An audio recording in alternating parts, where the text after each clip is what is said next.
Just চা খেতে দিও না। কেন চা খেতে দিব না কেন?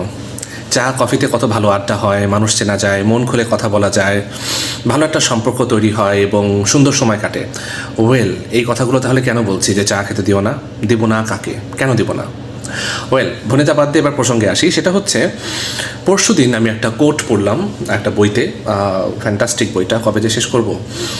আসলে বই শেষ হয় না আমার সহজে, কারণ আমি একটা দুইটা পৃষ্ঠা পড়ি, বন্ধ করি, ফিল করি কী সুন্দর লেখা, কী সুন্দর কথা, তাই তো এটা এভাবে করলে জীবনে কত ভালো হয়, এভাবে করি, আরে আমি তো এভাবেই করি, আচ্ছা তাহলে আর এভাবে করতে হবে।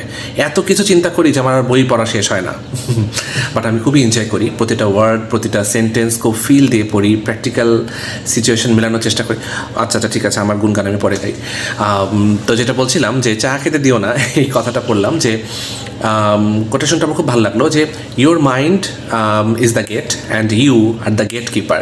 তো গেট কিপারের দায়িত্ব হচ্ছে যে আপনি গেটটাতে খেয়াল রাখবেন কী কী থট আসে, কী কী থট যায়, মানে let your thoughts come and go, আসুক এবং যাক, আসুক এবং যাক। তো যেই থটটা আপনাকে পিঞ্চ করে, যেই থটটা আপনাকে কষ্ট দেয়, সেই থটটাতে আপনি বেশি সময় দেন না, সেই থটটাকে আপনি মানে ফিক্স করে রেখেন না। এটাকে বলা হচ্ছে যে হ্যাঁ, থট আসুক থট যাক, নেগেটিভ থটগুলো, কিন্তু এটাতে আপনি চা খেতে দিয়েন না, আমি থটের সাথে বসে গল্প করতে যেন না। মানে সিম্বলিক ওইতে বোঝানো হয়েছে যে নেগেটিভ থটটাকে বেশি পাত্তা দিয়েন না, সময় দিয়েন না। এবং এটা প্র্যাকটিস করে দেখলাম সত্যিই তাই।